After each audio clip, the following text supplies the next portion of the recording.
Hello everyone. पिछली video तक हमने इंसुलेशन के बारे में पढ़ लिया था।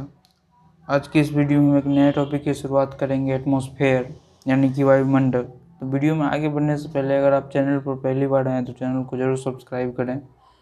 वीडियो अच्छी लगे तो ज़रूर लाइक करें और वीडियो को कंप्लीट देखें। ठीक है, समझते हैं एटमॉस्फेयर को। एटमॉस्फेयर का मतलब क्या होता है? एटमॉस्फेयर का सिंपल सा मीनिंग है envelope of air surrounding earth surface. Air का जो एनवेलप है, जो कि अर्थ सरफेस को सराउंड किए हुए है, उसी को हम क्या बोलते हैं? एटमॉस्फेयर। तो सबसे पहली बात ये तो आता है कि अर्थ पे एटमॉस्फेयर है क्यों? तो ये इसका सीधा सा आंसर है ड्यू टू ग्रेविटेशन। क्या है? Due to gravitation of earth. मतलब पृथ्वी की गुरुत्वाकर्षण की वजह से ही पृथ्वी पर वायुमंडल एग्जिस्ट करता है। इस एटमॉस्फेयर का 90% पार्ट जो है केवल 10 किलोमीटर की रेंज में है। कहने का मतलब केवल 10 किलोमीटर की हाइट पे जाएंगे तो एटमॉस्फेयर का 90% पार्ट एग्जिस्ट करता है। अब इसका हम एटमॉस्फेयर का कंपोजिशन देखते हैं। 78% जो है नाइट्रोजन पाया जाता है। एटमॉस्फेयर में 78% नाइट्रोजन पाया जाता है, 21% ऑक्सीजन पाया जाता है, 0.93% ऑर्गन, 0.03% CO2, उसके बाद डस्ट होते हैं, वाटर वेपर और अदर गैसेस होते हैं। एक नोट पॉइंट है कि रेडॉन जो है हमारे एटमॉस्फेयर में नहीं पाया जाता है। रेडॉन तब पाया जाता है जब अर्थक्वेक यानी भूकंप आता है, उस केस में जो है रेडॉन जो हमारे एटमॉस्फेयर में पाया जाता है। नॉर्मली केस में रेडॉन जो हमारे एटमॉस्फेयर में नहीं पाया जाता है। अब हम बात करते हैं लेयर्स ऑफ एटमॉस्फेयर, वायुमंडल की परतें। तो ये मान लीजिए ये अर्थ सरफेस है, ठीक है। अर्थ सरफेस के बाद जो पहला लेयर आता है उसको हम ट्रोपोस्फेयर कहते हैं। उसके बाद आता है स्ट्रेटोस्फेयर, फिर मीजोस्फेयर, आइनोस्फेयर, जिसको हम थर्मोस्फेयर भी कहते हैं। उसके बाद आता है एक्सोस्फेयर। ये ट्रोपोस्फेयर है, ये पोल्स पे तो 8 किलोमीटर तक होता है और इक्वेटर पे 18 किलोमीटर तक होता है। यानी हाइट की हम बात कर रहे हैं, 18 किलोमीटर की हाइट तक होती है इक्वेटर पे और पोल्स पे 8 किलोमीटर तक की हाइट पे होती है। ऐसा क्यों होता है आगे हम डिस्कस करेंगे इसको। फिर 18 किलोमीटर से लेकर के 50 किलोमीटर के बीच जो लेयर होती है उसको हम स्ट्रेटोस्फेयर कहते हैं। फिर यहाँ पे भी हम 30 किलोमीटर का एक फाउंडेशन बनाए हुए हैं, इसको भी समझेंगे। और ये ट्रोपोस्फेयर और स्ट्रेटोस्फेयर का जहाँ पे ट्रांजिशन होता है इसको हम क्या कहते हैं? ट्रोपोपॉज कहते हैं, ठीक है।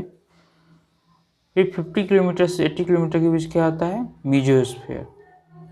ट्रोपोस्फेयर और स्ट्रेटोस्फेयर के बीच का जो ट्रांजिशन होता है लेयर का, उसको हम ट्रोपोपॉज कह रहे हैं।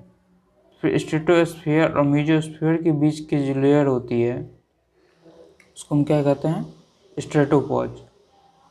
फिर 80 किलोमीटर से 640 किलोमीटर के बीच का जो लेयर होता है उसको हम आइनोस्फेयर यानी थर्मोस्फेयर कहते हैं। ट्रांजिशन लेयर को कहते हैं मीजोपॉज। उसके बाद आता है 640 से 1000 किलोमीटर, इसको हम एक्सोस्फेयर कहते हैं। और 1000 किलोमीटर के बाद एटमॉस्फेयर नहीं पाया जाता है, ठीक है। अब एक एक करके हम भी समझते हैं कि हर लेयर की क्या खासियत है, ठीक है। ट्रोपोस्फेयर में सबसे पहले ये हम नोटिस किए कि पोल्स पे तो 8 किलोमीटर की रेंज तक ही होता है और इक्वेटर पे 18 किलोमीटर की रेंज तक होता है। ऐसा क्यों होता है?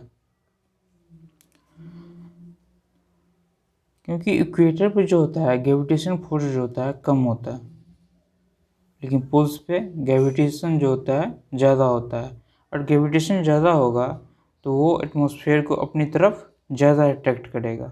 ज़्यादा अट्रैक्ट करेगा तो हाइट जो होगी वो छोटी होगी। लेकिन इक्वेटर पे क्या होता है? ग्रेविटेशन कम होने से वजह से उस पर हाइट ज़्यादा हो जाती है। यही रीज़न है कि इस तरह से हम बनाया है यहाँ पे, इसे देख लीजिए। ग्रेविटेशन की वजह से ही ऐसा होता है। ट्रोपोस्फेयर में क्या होता है? हाइट बढ़ने पे टेम्परेचर घटता है टेम्परेचर किस रेट से घटता है? नॉर्मल टेम्परेचर लैप्स रेट जो होता है 6.5 डिग्री सेंटीग्रेड पर किलोमीटर होता है।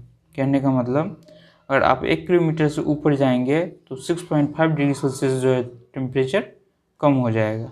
जैसे मान लीजिए ये अर्थ सरफेस है और 1 किलोमीटर के रेंज में 40 डिग्री सेल्सियस है, 2 किलोमीटर के रेंज में 6.5 डिग्री सेंटीग्रेड से वो कम हो जाएगी और 33.5 डिग्री सेंटीग्रेड ही रहेगी। इस तरह से होते जितने भी वेदर चेंजेज हैं, जैसे हो गया क्लाउड हो गया, रेन हो गया, साइक्लोन हो गया, सारे के सारे इसी ट्रोपोस्फेयर में होते हैं। जेट प्लेन्स इस लेयर में नहीं उड़ाए जाते हैं क्योंकि वेदर चेंज की वजह से इसको परेशानी झेलना पड़ता है। ठीक है, नेक्स्ट लेयर आता है स्ट्रेटोस्फेयर, जो कि 18 किलोमीटर से 50 किलोमीटर के बीच की रेंज में पाया जाता है। अब इसमें भी 2 लेयर है, को लोअर लेयर यानी 18 से 30 किलोमीटर को, और एक अपर लेयर 30 से 50 किलोमीटर को। लोअर लेयर में क्या होता है, टेम्परेचर स्टेबल होता है, इसमें कोई वेदर चेंज नहीं होता है, और इसी रीजन में जो है फ्लाइंग ऑफ जेट प्लेन्स किया जाता है। 80 से 50 किलोमीटर इसमें ओजोन गैस पाया जाता है। ये ओजोन गैस जो है हार्मफुल गैस से प्रोटेक्ट करता है हमें। ठीक है, इसमें टेम्परेचर इंक्रीज करता है। मैंने 18 से 30 किलोमीटर की जो रीजन है उसमें टेम्परेचर कैसा रहता है, स्टेबल रहता है, लेकिन 30 से 50 किलोमीटर वाला रेंज में टेम्परेचर इंक्रीज करता है। नेक्स्ट आता है मीजोस्फीयर, ये 50 से 80 किलोमीटर के बीच के रेंज में पाया जाता है। इसमें हाइट बढ़ने पे टेम्परेचर डिक्रीज होता है। उसके बाद आती है आइनोस्फीयर, जिसको हम थर्मोस्फीयर भी कहते हैं। इसमें इलेक्ट्रिकली चार्ज पार्टिकल पाए जाते हैं। इसमें इस लेयर में टेम्परेचर जो है यानी तापमान जो है काफ़ी तेज़ी से बढ़ता है, और इसी लेयर में ऑरा लाइट भी देखे जाते हैं। इसमें नॉर्थ पोल पे ऑरा लाइट को क्या कहा जाता है, ऑरा बोरियलिस, और साउथ पोल पे ऑरा ऑस्ट्रेल्स। जो भी रेडियो वेव्स हमारी पृथ्वी पे आती है वो इसी लेयर से यानी कि आइनोस्फीयर से ही टकरा करके वापस पृथ्वी पे आती है। इसको भी याद रखेंगे। जैसा कि मैंने समझाया कि इसमें इलेक्ट्रिकली चार्ज पार्टिकल पाए जाते हैं, तो होता क्या है, मान लीजिए इसमें लाइटर गैस पाए जाते हैं, जनरली लाइटर गैस जैसे हाइड्रोजन, हीलियम, ये सब पाए जाते हैं। तो होता क्या है, जब इलेक्ट्रोमैग्नेटिक वेव हीलियम पे पड़ेगी तो ये हीलियम माइनस और हीलियम प्लस में टूट जाएगी, यानी एक से तो इलेक्ट्रॉन ले लेगी और एक को इलेक्ट्रॉन दे देगी। ठीक है, और इसी चार्ज पार्टिकल की वजह से ऑरा लाइट जो है दिखाई देती है।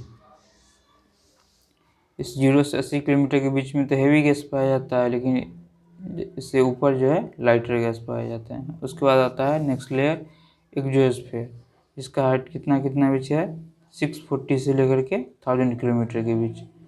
इस लेयर के बाद जो है गैस जो है स्पेस में मर्ज होना स्टार्ट कर देती है। Satellite are launched in this layer, यानी कि जितने भी सैटेलाइट जो होते हैं वो एक्सोस्फीयर में ही लॉन्च किए जाते हैं। इसको लियो कहते हैं, ऐसे लोअर अर्थ ऑर्बिट। 0 से 80 किलोमीटर के बीच के लेयर को होमोस्फीयर कहते हैं, और 80 से 1000 किलोमीटर बीच के लेयर को हेट्रोस्फीयर कहते हैं। ऐसा इसलिए कि 0 से 80 किलोमीटर के बीच के रेंज में गैसों का जो प्रोपोर्शन है मतलब डिफिनिट है। जैसे नाइट्रोजन 78% है तो 78% ही पाया जाएगा, ऑक्सीजन 21%, आर्गन 0.93%, CO2 0.03%। लेकिन जब भी 80 किलोमीटर से ऊपर जाएंगे तो गैसेस का इनडिफिनिट प्रोपोर्शन हो जाता है। कहने का मतलब भारी गैसेस तो नीचे रहेंगे, हल्की गैसेस ऊपर रहेंगी। जैसे जब 80 किलोमीटर के आसपास के रीजन में आएंगे तो ऑक्सीजन का मात्रा ज़्यादा होगा लेकिन हाइड्रोजन का मात्रा कम होगा, ये कहने का मतलब होगा यहाँ पे। ठीक है, अब बात करते हैं एटमॉस्फेरिक प्रेशर की। प्रेशर का आप नॉर्मल सा फॉर्मूला जानते हैं, डेफिनेशन जानते हैं कि प्रेशर जो होता है force applied per unit area, यानी कि एक यूनिट एरिया पे लगने वाला फोर्स को ही हम प्रेशर कहते हैं। एटमॉस्फेरिक प्रेशर है क्या वास्तव में? Force applied by column of air on per unit area, यानी एयर के द्वारा यूनिट एरिया में लगने वाला जो बल होता है उसी को हम क्या कहते हैं? एटमॉस्फेरिक प्रेशर कहते हैं। जब एयर अपवर्ड जाएगी तो प्रेशर क्या होगा? कम होगा, क्योंकि फोर्स भी कम होगा। जब एयर डाउनवर्ड आएगी तो फोर्स ज़्यादा होगा और उस वजह से प्रेशर भी ज़्यादा होगा। ठीक है। एटमॉस्फेरिक प्रेशर जो है बैरोमीटर के द्वारा मेजर किया जाता है।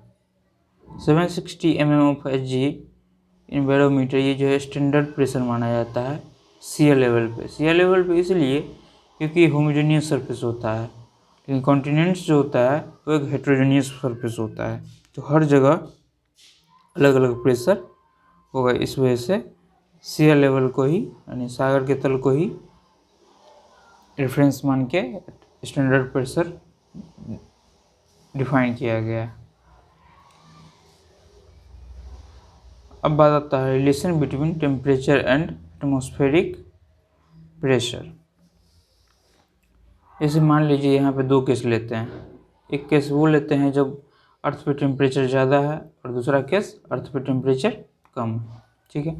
जब अर्थ पे टेम्परेचर ज़्यादा होगा तो हवा गर्म होगी, गर्म होगी तो वो हल्की होकर ऊपर उठेगी, हल्की होकर जब ऊपर उठेगी तो अर्थ पे फोर्स कम लगेगा, जब फोर्स कम लगेगा तो प्रेशर कम होगा। कहने का मतलब जब हाई टेम्परेचर होगा तो लो प्रेशर लगेगा। अब बात करते हैं टेम्परेचर कम है। जब टेम्परेचर कम होगा तो हवा ठंडी होगी, और ठंडी हवा जो क्या होती है? भारी होती है। जब भारी होगी तो वो कैसे होगी? नीचे बैठने की कोशिश करेगी, एयर नीचे बैठेगी, नीचे बैठेगी तो फोर्स ज़्यादा लगेगा अर्थ सरफेस पे। फोर्स ज़्यादा लगेगा तो इसका मतलब प्रेशर ज़्यादा होगा। तो कहने का मतलब लो टेम्परेचर का मतलब हाई प्रेशर। अब जैसे अर्थ की हम बात कर लें तो इक्वेटर पर हाई टेम्परेचर होती है, इस वजह से इक्वेटर पर जो है लो प्रेशर देखा जाता है। इक्वेटर पर कैसा प्रेशर देखा जाता है? Low pressure. जबकि पोल्स पे टेम्परेचर बहुत कम होता है, इसके वजह से हाई प्रेशर देखा जाता है। ठीक है। तो आज के लिए बस वीडियो में इतना ही। अगर वीडियो अच्छी लगी है तो ज़रूर लाइक करें, और किसी तरह का डाउट हो तो आप पूछ सकते हैं। और ये सारे नोट्स जो है टेलीग्राम चैनल पे हम अवेलेबल करा देते हैं, आप वहाँ भी जाके चेकआउट कर सकते हैं। तो मिलते हैं अपनी नेक्स्ट वीडियो में। Thank you.